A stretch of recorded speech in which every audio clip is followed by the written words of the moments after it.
Welcome to Both Sides of Cool with myself, Ashley, and Ed. Good evening, Ed. Good evening, Ash. How are you this October evening? I'm very good, and it's a Friday, so it's the end of the week, which is always good.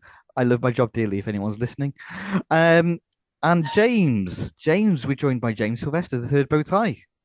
Hello, how are you?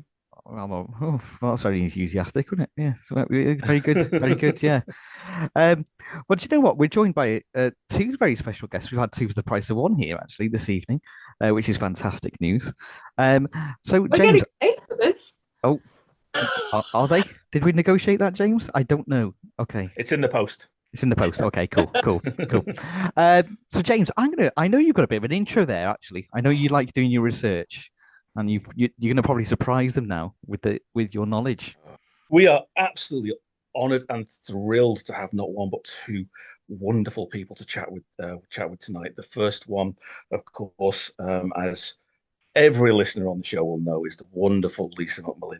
Lisa is renowned in Doctor Who fandom for her phenomenal contributions over many years and many ranges to Big Finish's canon.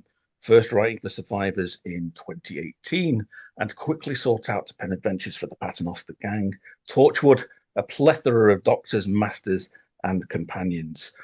Outside of the Whoniverse, Lisa's established herself as a bright light of TV drama, writing episodes of EastEnders, Death in Paradise, the Sister Boniface Mysteries, Doctors, and of course the Jimmy McGovern daytime play series Moving On, as well as many more.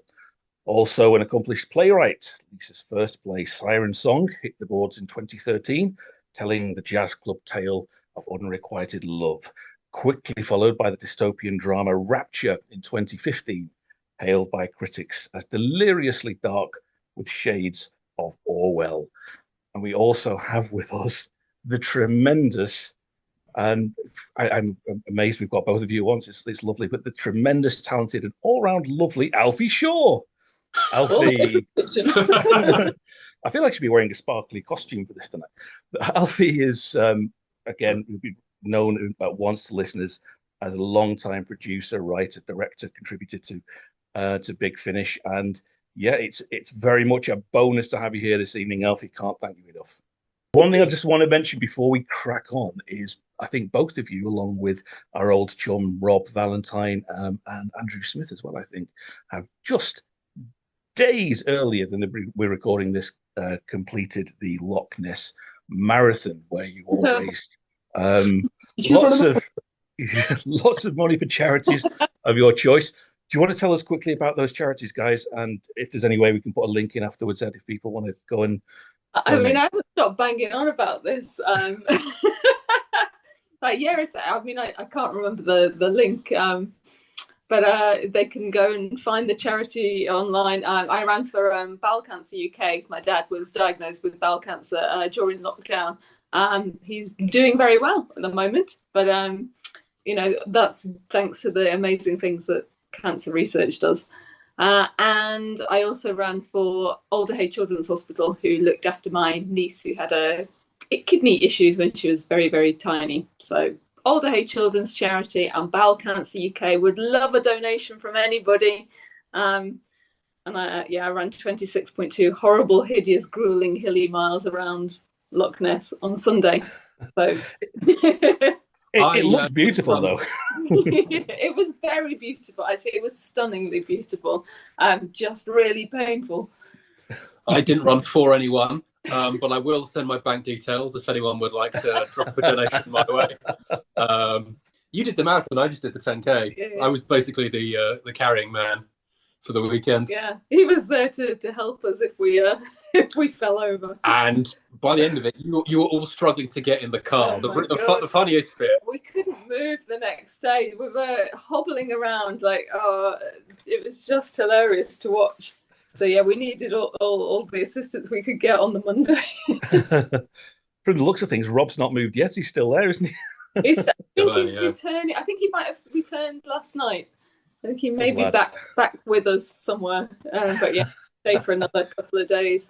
We didn't find the monster. We had a good look, but no Zygons either. Oh, tragedy. Never mind. Well, again, guys, amazing run that you did, and again, thank you so much both for sparing your time. It's really appreciated.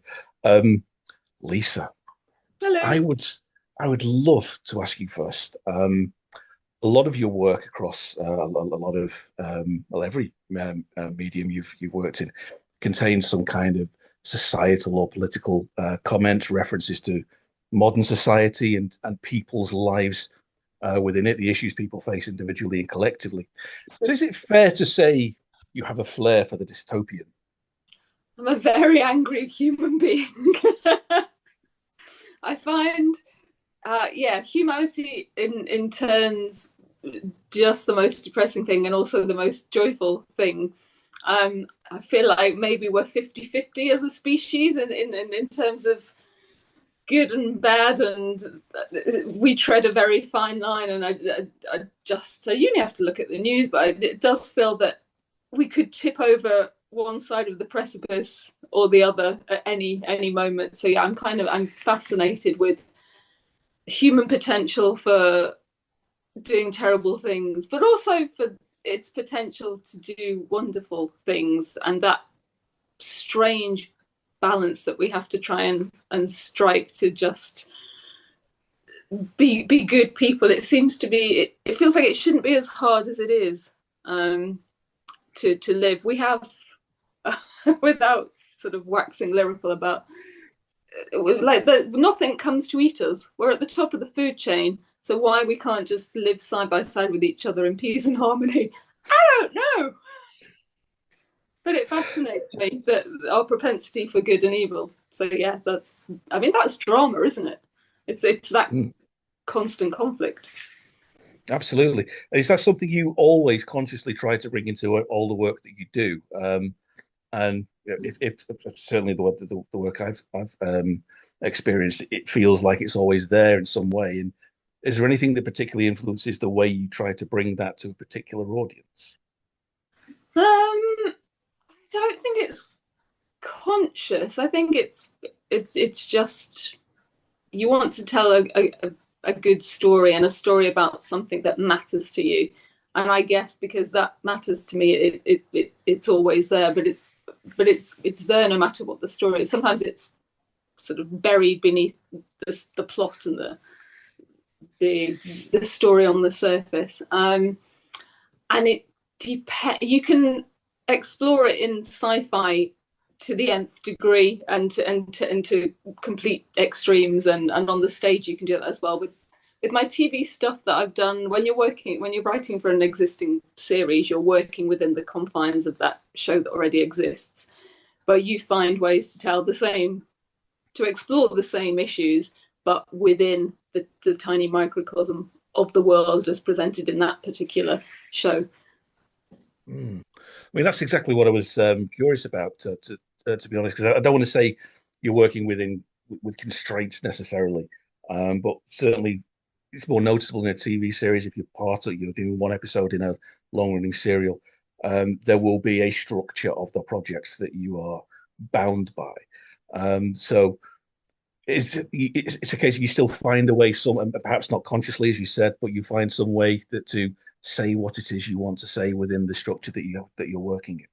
Yeah, I mean, most of the shows that I've written on, they allow the writer to tell a story within the story of the series. So there's a story of the day element to most of the stuff that I've written on, and that's where you get your opportunity to say what you want, or to explore the issues that you want to explore. With something like EastEnders, I guess it's much harder because you have the story of the day given to you. So you can find tiny little moments within scenes to press a point if you want to. But with most of the stuff, I've been quite lucky in that I've been able to tell my own stories within the big story of the show.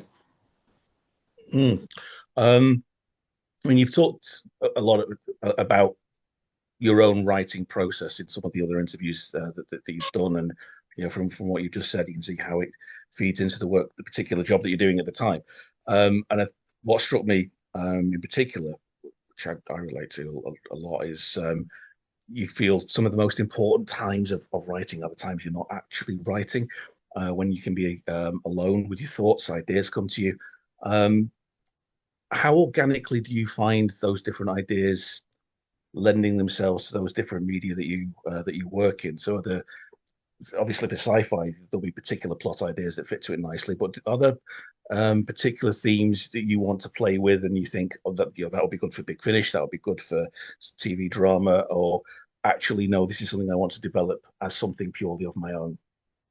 Oh, that's interesting. I often will find that stuff that I want to explore on my own, in my own original stuff, I will usually, this sounds terrible, but quite often will write it on a smaller scale or in a slightly different way within an existing show that I'm working on.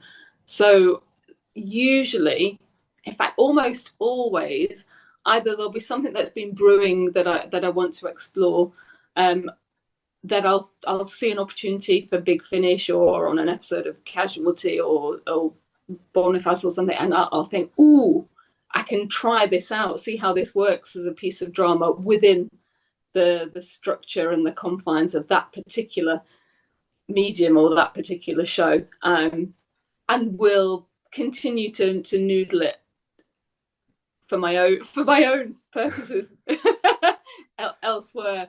And also sometimes there'll be something that I'll develop for one of those shows or for Big Finish, and I'll enjoy it so much that the process of writing that, I'll think, oh, I would like to continue and explore that further. So I'll say, oh, like that. Quite often with the historicals or something that you've had to research, and then you think, actually, I could do more with that, or I could look more into that. So I'll take that and put it onto my original own list of things to do. So yeah, one feeds the other, and the other way, and vice versa. Absolutely, it doesn't sound terrible at all. It sounds perfect, and it leads quite nicely into what I was also curious about is how often do you find yourself borrowing from other projects that you've worked on in the past, or for whatever reason you either paused it or didn't the finished article didn't come together and retune things in a different way. So that sounds exactly like what you've been doing. Yeah, all the time. I think that's everyone. You steal from your own stuff, don't you? Yeah, all the time. I'm have to resist stealing lines from myself. Yeah, I have to. Sometimes I'll think, I'll write a line. I'll think that's great, and I'll think, have I used that before? I think I'm definitely guilty of repurposing favorite. I think every writer does this. They'll get a favorite joke or a favorite line, and they'll try and slip it into several different projects just because they love it so much. But yeah, I mean, you have to. I think I've got about 4 different variations of jokes on the phrase "get to the point." Yeah, you do. Because you don't want to just have characters that get to the point because it's sort of a cliche line. So you have people sort of, can you get to the point? Can you get to this point yourself? Which I call you a cab was one I think we put in the 11 staff. I've got one where someone says, you're circling the point, kindly impale yourself on it, and that sort of thing. Just to try and not say the standard line, you try and get it in a sort of jokey way. I think you notice it in other people's work as well. Stephen Moffat is a demon for borrowing from his other shows. I love to play Moffat bingo with shows that he's written, because you can try and work out, oh, that line he wrote 30 years ago in Press Gang, and that line he slipped into what was it, Chalk Face, the Chalk. Oh, Chalk, yeah. Chalk, yeah. So I think if one of the greatest writers of our age can do it, then I definitely can.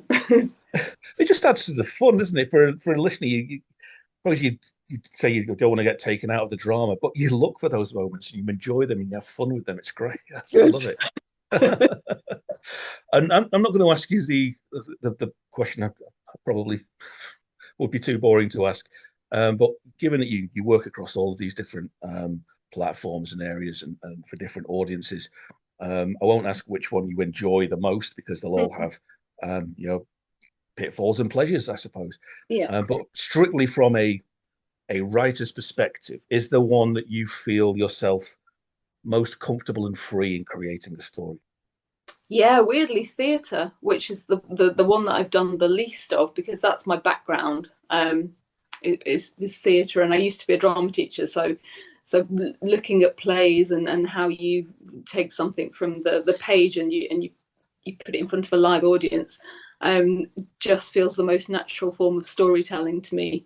And you can do, there are no restraints, because the audience go into the theatre completely willing to accept what you put in front of them. It's a real live two-way exchange. If you say to them, "You're under the sea," they'll go, "Right, okay, yeah, I'm under the sea." So even more so than audio, which is very freeing in terms of where you can set something, I think with theatre you can do anything really, even though technically it's probably the most restrictive, and spatially that it's the, you have the space that you have to create the work in.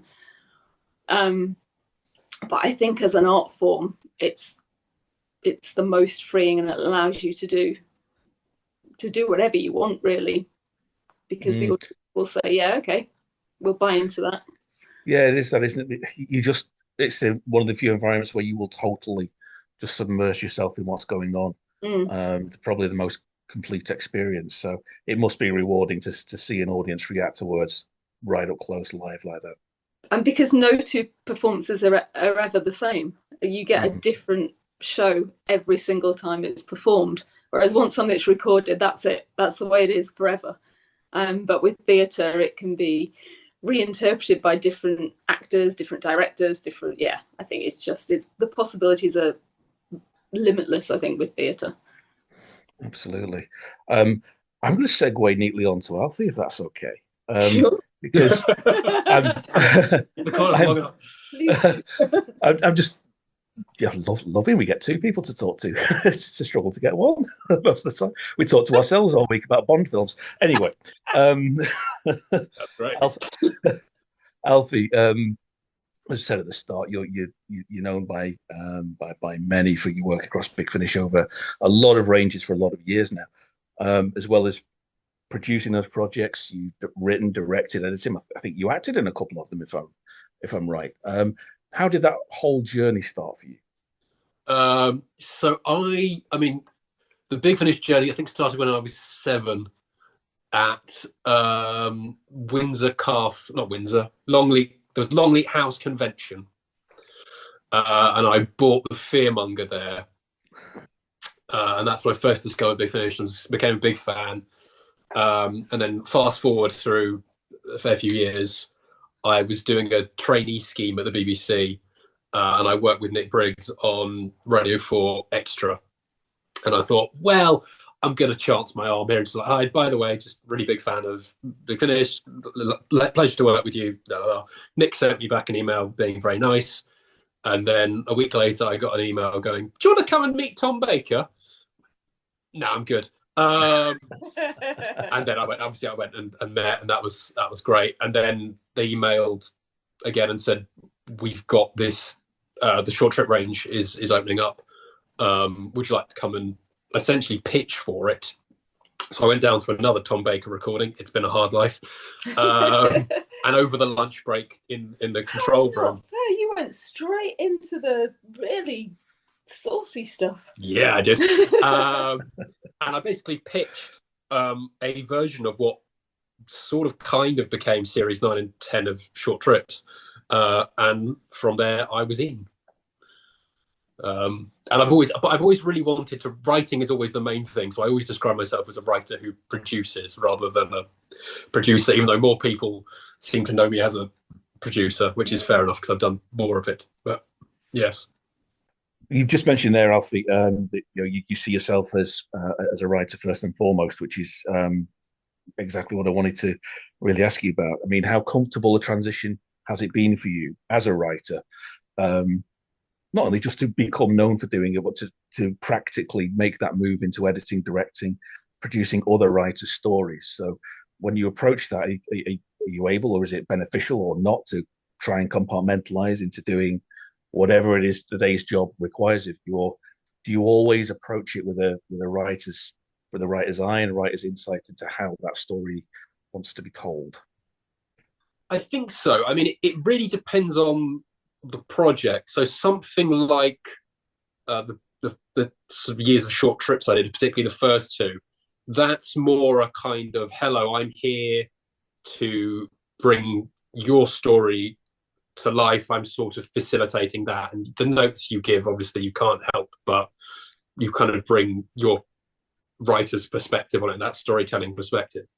But something like the 11th Doctor stuff, that was, it sort of becomes a separate, not almost a writer's hat, sort of, well, it is a writer's hat, but it's kind of a showrunner hat, in that you're kind of having to dictate the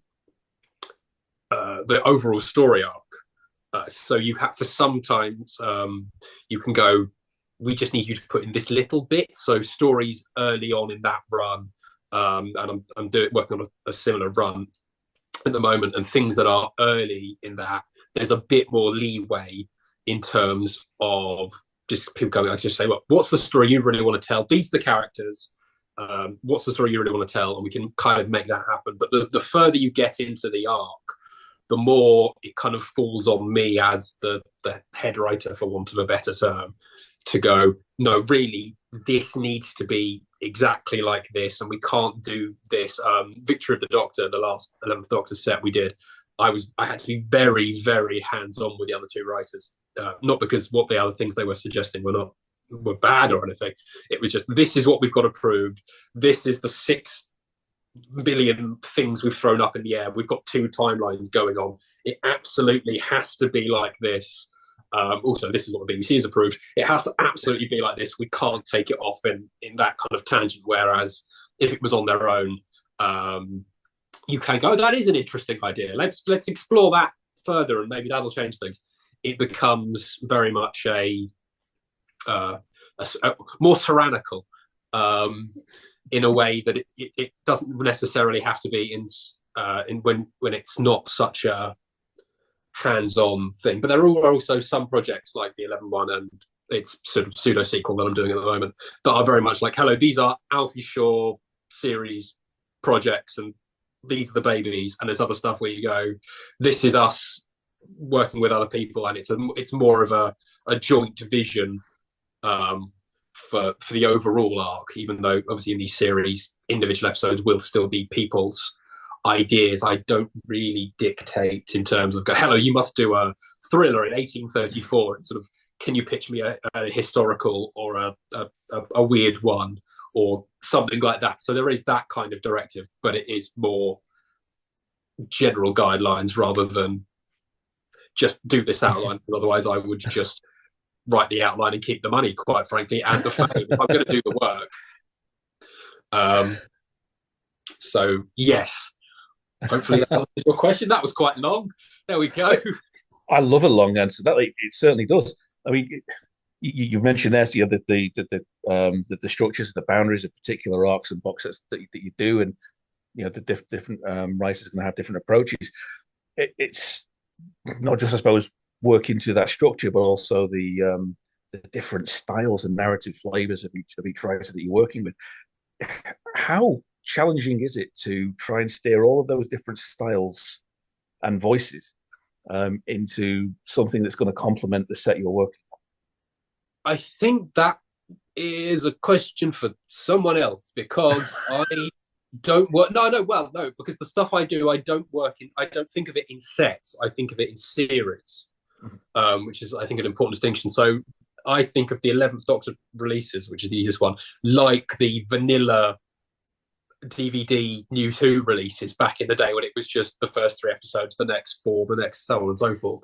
So I'm thinking of trying to keep a consistent tone and character arc for the whole run, whereas something where, say, you're doing, I don't know, 3 discs of the 5th Doctor and the theme is political drama, say, then you've got to try and you kind of commission and balance that way. But for the stuff that I mainly do and I'm interested in, it is more, how do we keep that across a series, which is slightly easier to do, particularly something like Doctor Who, where there is that kind of week-on-week variance, but just by having that single overhead person influencing it, the overall tone generally kind of stays the same, especially because I'll generally do a character voice pass on all the scripts. So the characters will sound the same. And once you've got the characters, that will sort of set the feel of the series.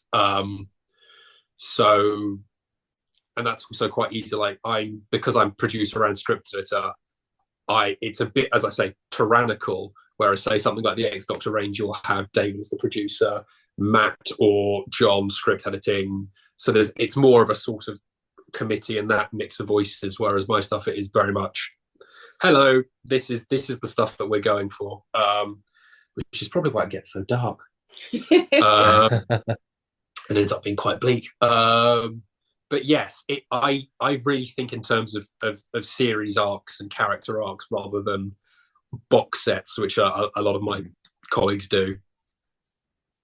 No, I love that, and there's absolutely nothing wrong with dark at all. Which brings us nicely back around to dystopian. So we are really pushing the boundaries with some stuff coming up. I'm seeing how dark I can make Doctor Who before they kick me out. Oh, can't wait. I'm going to shut up now, as I'm sure you'll be very pleased now and hand you over to the delightful and beautiful Edward. But just before I do, I just want to really thank you both sincerely for making the time. It's an absolute treat and a pleasure, and you both do fantastic work. So cheers, both. No worries. Absolute pleasure. Thank you very much for that, James. And again, thanks, chaps, for coming on. It's absolutely brilliant to for you to spend some time with us this evening, listen to our ramblings. So, gonna go over some questions for yourself, Lisa, if that's okay. And we actually have a question from a listener as well, which doesn't happen very often, so we're quite excited about it. Oh, gosh. So, I mean, did you always know that you wanted to be a writer, Lisa? Was little Lisa in primary school thinking, writing stories in primary school, that's what I want to do for my life?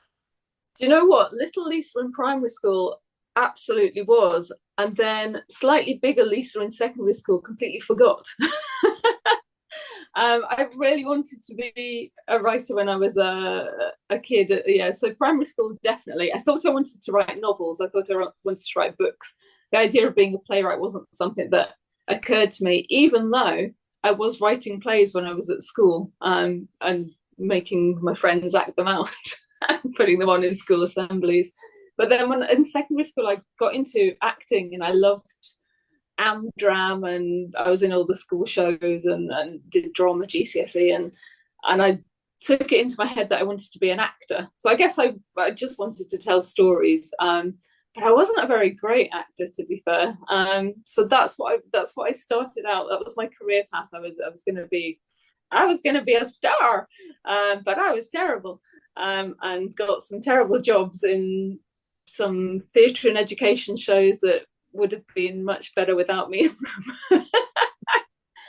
But I didn't know what to do with a drama degree other than act. So I became a teacher. So then I was a high school teacher, drama teacher, for about 10 years, until a friend who I'd gone to drama school with and who was still acting, asked me to write a play, because they'd been out of work for so long. So they said, write a play and then I can be in it. So we co-produced a little play in some pub fringe theatre, and I thought, oh, this is fun. And it was like a light bulb went off in my head, and I thought, oh, that's what I'm supposed to be doing with my life. So yeah, gave up the proper job like a fool, and had a go at writing. And you all right now. Just sort of anticipates my next thing, because you know about a light bulb going on, but when was that moment, that can you pinpoint the moment where you thought, this has been worth it? So we put on this play, and I just loved the whole process of writing. I directed it as well, and we produced it together, and the whole thing felt like a joy, like fun. And I remember thinking to myself as I sat in the lighting box, I think I was operating the lighting at one point as well. We had no money. I thought, imagine if you could do this for a living. And then I thought, people do this for a living. This is some people's jobs. And that was it. I thought, well, I want this to be my job. So it was pretty much almost immediately I went in to see my headmaster and said, I think I'm going to leave. I'm going to be a writer. I'm going to follow my dreams. And then, yeah, took a while. It was quite a rash decision. People kept saying, "Well, you're very brave. You're just giving up your job." Like, yeah. And then I forgot that you have to earn money and pay bills and the mortgage. So there was a hairy, scary few years when I had no money at all. But it's all right now. Now I've got just above no money. And James sort of asked you earlier, you said your passion really was writing for live theatre, but you write it for different media. Do you approach writing for different media in different ways, or does it all come from an organic little nugget of a thought? No, some of it's not organic at all. Some of it feels like absolute pain and pulling teeth. It's different. When writing for the theatre has always, for me, just come from an idea I want to explore something, and that feels really organic because that's just in my own time. But I've only ever written one thing that somebody else has produced. Most of my stuff I've produced myself. But with TV and with Big Finish, you're writing for other people, so you're writing to order. So you start off with a list of things that you have to do, and an order that they have to be done in, and it's quite prescriptive often. There's creative freedom within that, but when I write my own original TV stuff as well, which has yet to be greenlit, but one day. But it gets developed, and I've got a few things which are quite close to possibly actually being made, but you never quite know. And with them, it's like the theatre; it's just you writing something from a little nugget, that a spark that's gone off in your head, and you wait until you're happy with it, you're ready with it before you send it out into the world. But with most TV stuff and with Big Finish, people come to you and say, "We need you to write this, and this is the way we go about doing it, and therefore you have to follow the rules and regulations," which sometimes it restricts the creative process, but sometimes restrictions are great. If you're told you have to use this location, you have to use these characters, then it just sparks your imagination in a completely different way. So sometimes constraints are great. They're freeing, weirdly.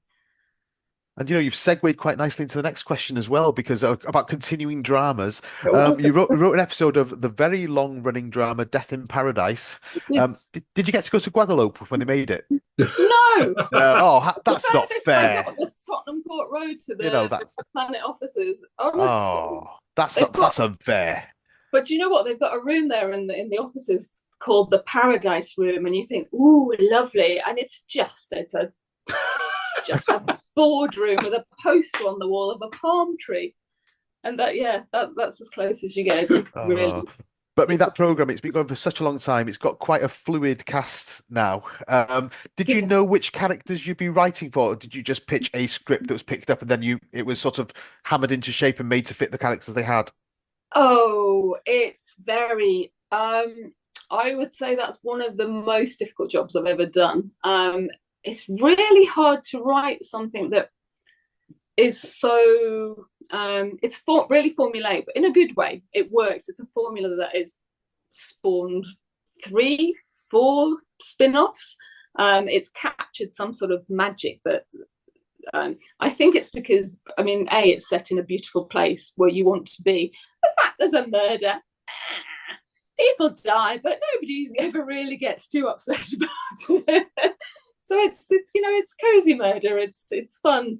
Even though someone's dead, you can still have a little rum and coke under a palm tree at the end of the day. So yeah, it's nice. But it's very difficult for something that's been running for so long, finding a way to kill somebody that's not been done before is a nightmare, because you're pitching ideas and they're going, "Yeah, somebody died like that in series 3, episode 4." So I've got ridiculous books on poisonous plants and how to kill people, and your search engine just goes nuts. I must be on a million watch site just looking for ways to kill people. And then in terms of I was writing, I'm trying to be diplomatic. I was writing very specifically with one character in mind, and this happens a lot in all kinds of continuing drama, is that you'll be writing something with a particular character in mind, and so the whole episode will be geared around that character. And then for whatever reason, and it could be all kinds of crazy reasons, somebody's been arrested, someone's broken a leg, somebody's lost at sea. None of those are this Death in Paradise, but you then have to completely do an about turn because the actor is no longer available for that particular episode, and so everything goes up in the air and gets rewritten. And that's happened on quite a few series that I've written in, which is it's really stressful, especially when it's really close to shooting. So sometimes, but the thing is, no matter how stressful this job gets, it's never as stressful as teaching. So I'll meet other writers go, oh, this job, oh, it's just so stressful. Like, no, it ain't. You go and stand in front of 30, 14-year-olds who really don't want to be putting on a production of Macbeth, and then come back to me and tell me that it's stressful. So the weird and wonderful world of television and production, and because things have to be made and there are dates that things have to be done by, and if they're not done, then people lose hundreds of thousands of pounds in it.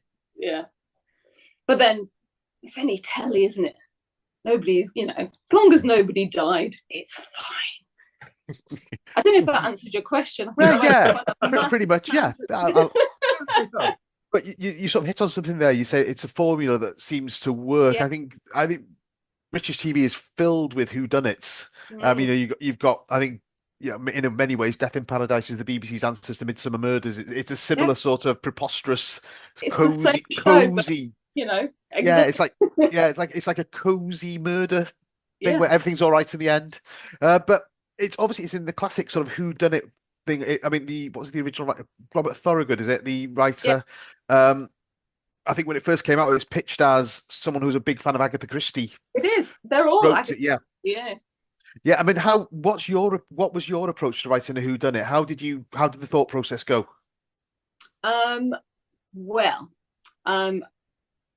What comes first usually is the world, because it's usually with all of these types of shows, there'll be a world that features as the sort of world of the day, whether it's an army training camp or a church choir coming to town. There'll be a context, and whatever that world is that you've invented will dictate who dies and the way that they die. So you start with the world that you want to explore. And that might present interesting opportunities to kill somebody, or which might present interesting motives for people to want to kill people. So you start with the world, and then you find a character within that world that would be a good one to kill. And weirdly, quite often with these things, the person who you want to kill will change, because the person you kill, sometimes you'll turn them into such an interesting character that you go, we need to keep them for the rest of the show. We can't have them dead by the pool in the first 10 minutes because they're a good character. So then you rejig it to kill off somebody else instead. So it's the world, then it's the person in that world that you want to kill, and the motivations that other characters might have for killing them. And then it's usually then that you start to think of, well, how are you going to kill them? And what would be a way, and it's usually linked to that world that they're in. You might have I'm now trying to think of an example without giving any spoilers for anything that's not, in case somebody hasn't watched every episode of everything. But you might have an orchestra conductor who's stabbed with his conductor baton, something like that. That's the formula, really. And then it's planting the little clues. So then you work out how you're going to plant the clues and in which order you want the suspects to be revealed, which would make it most interesting for an audience. But you say, because you were helping me with a murder mystery thing, which I was struggling with, is that you generally need some bit of evidence at the crime scene that generally needs to at least indicate each of the individual suspects. Yes. So you can then have lots of things to kind of go and run down. Yeah. The crime scene has to throw up something that connects in some way to each of the suspects, even if it's a red herring or it turns out to be a red herring. Yeah, but it's so formulaic, but it works if you can nail the formula. Yeah, it's really hard, much harder than I expected it to be. Death in Paradise also has an unexpected formula, which I noticed as a viewer, which is there's always 4 suspects, and it's always the first person you see is the killer. No, it's not. It is for a lot of them. It is for a lot of them, but not always. No, but it's weird how it kind of generates its own unintended tropes. But then the producers get wise to that. Oh yeah, then they sort it around. Yeah.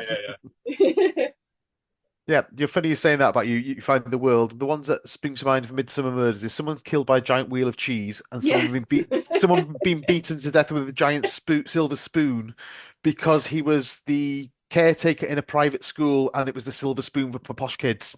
Awesome. Yeah. Lovely. That was the point. My wife said, I'm not watching it anymore. It's got too silly. So yes. I remember there to be a Death in Paradise where they've noticed that the island has too many murders. So they do a big publicity push to basically try and get people to come back to the island. We promise it's safe. Which, of course, the head of the organisation is then murdered. That's probably too meta for that show. But that would be fantastic, though, wouldn't it? It really would.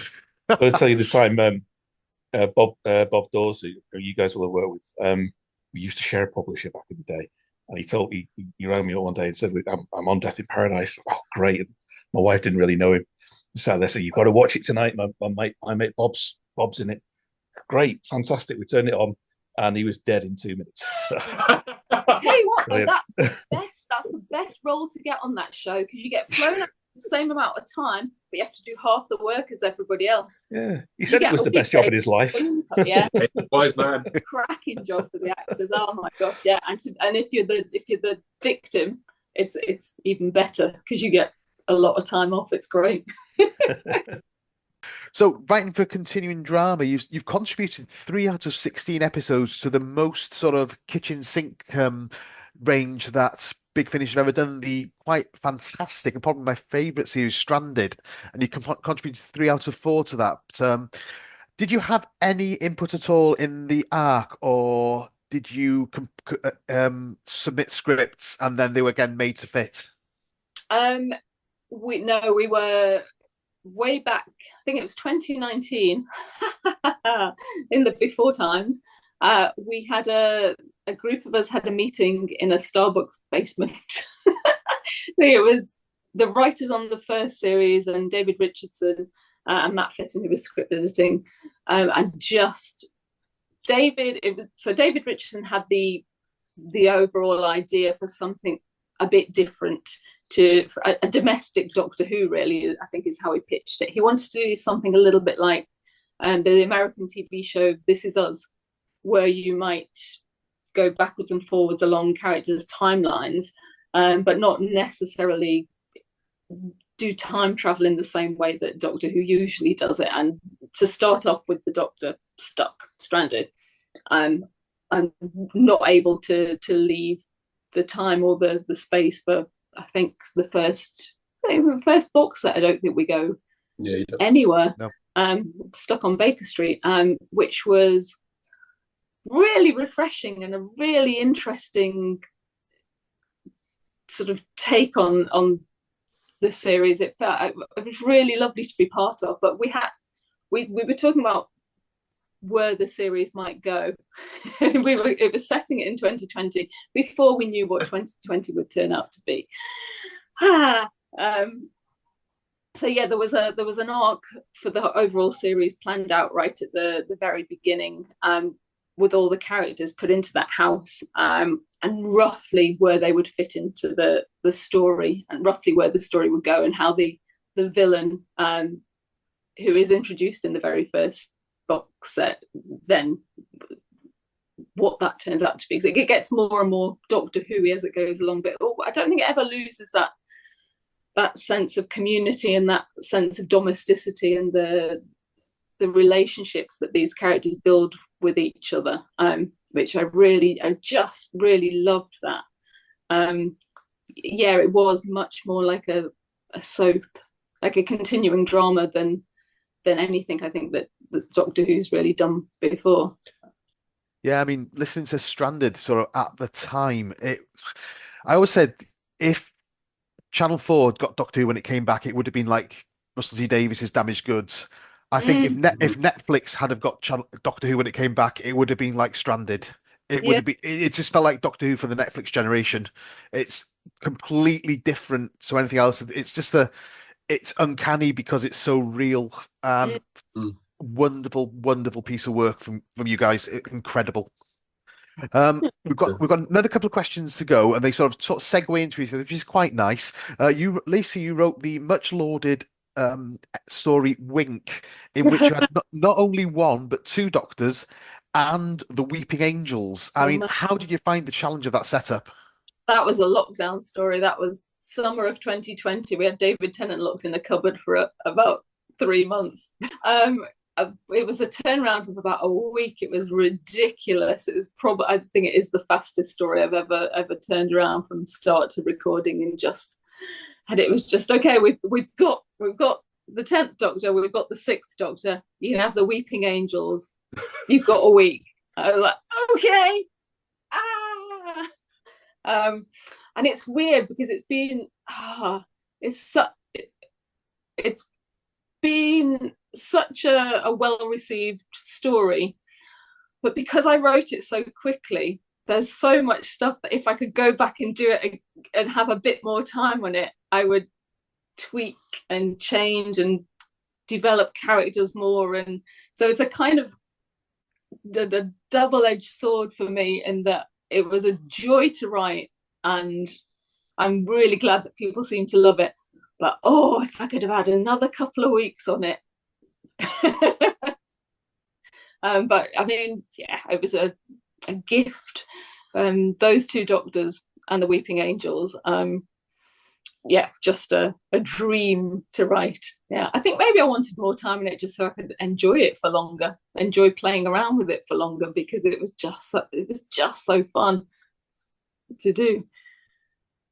And fabulous. And we also have a question from our listener, would you believe? We don't get these very often, but a question from our listener called, is he our only listener, Andrew? I hope not. Andrew, thank you very much for your question. Andrew says, hi, Lisa. You've written some of my favourite Doctor Who Big Finish audios, which include Girl Get Deconstructed, Out of Time 3 Wink, which we just mentioned, and Broken Hearts. What's it like to take different approaches to these different eras in your scripts? Weird that two of those were lockdown stories. They're sort of the same era, really, in that I kind of clump them together as a the 9th, the 10th, the 11th. So they feel tonally, they feel like they all belong together. Girl Interrupted, that was so much fun, because that was Tennant Eccleston was suddenly announced he was coming back, and I got to write the first one after Briggs had done his set. So it was sort of the first standalone of that run that Chris did for us. And that was a very personal story, because my dad was really ill, and I wanted to write a story about a dad and a daughter relationship, but set in it. So it's quite an emotional story, which is probably why I really, really like it, because it's got a personal connection. So that was approached from a deeply personal point of view. And then Wink was produced in a mad, excited panic. So in terms of approaches, very different. One was very thoughtful and considered. The other one was sort of just close your eyes and pretend it's a plan, very much for Wink. But then with Broken Hearts, that was entirely, that was abject fury. Alfie. Written in abject fury. My approach to that was absolute furious anger at James Goss, because I'd listened to the first I listened to the first, two box sets. Yeah, because it's the end of. I was sending you them early. I mean, no, it wasn't. No, you were. No, I was helping. I was audio testing, but I'd listen. Was it before it had been released? I think Geronimo had come out, and you were sending me text messages after every episode saying really nice things. And then I went, oh well, we've got all of Time and Space is done early. You know, have some more. That was it. And I went, okay, great. This is lovely. It really like the get to the end of Curiosity Shop in block capitals. I have thoughts. I was absolutely incensed. I was just outraged at the way the doctor treated Valerie. So that was written that was a direct response. I just couldn't believe that they were going to go from that story to another story, which was set at Christmas time. Yes. So all festive and tinkly jingle bells. And I thought, Valerie is not going to leave it. She's been pulled apart and sold for spare parts and stitched back together. And I was furious on her behalf. So I pretty much beg. You say I didn't beg. I feel like you didn't beg. I mean, it was all made. You know, a lot of people very kindly said, "I love the 11th Doctor stuff. I love how well it was planned out from beginning to end." That whole thing was me absolutely throwing train tracks down as we went, pulling it out my backside. So all of Time and Space was made for reasons I cannot really go into in 4 weeks from no scripts to recording, and then after that we went, we need to plan out our new series arc. And then something happened and they went, you can't do that. I went, we need to plan out our new series arc. So we did that. And while we were doing that, what we lost, which is the thing you should always do when it's a series, is keep an eye on your character arcs. And we dropped the ball on that. And so found the ball. And threw it in your face and said, what are you doing? And we threw that ball to management and said, we need another story to bridge the gap. And they went, yes. And that's how Broken Hearts came about. So in answer to Andrew's question, I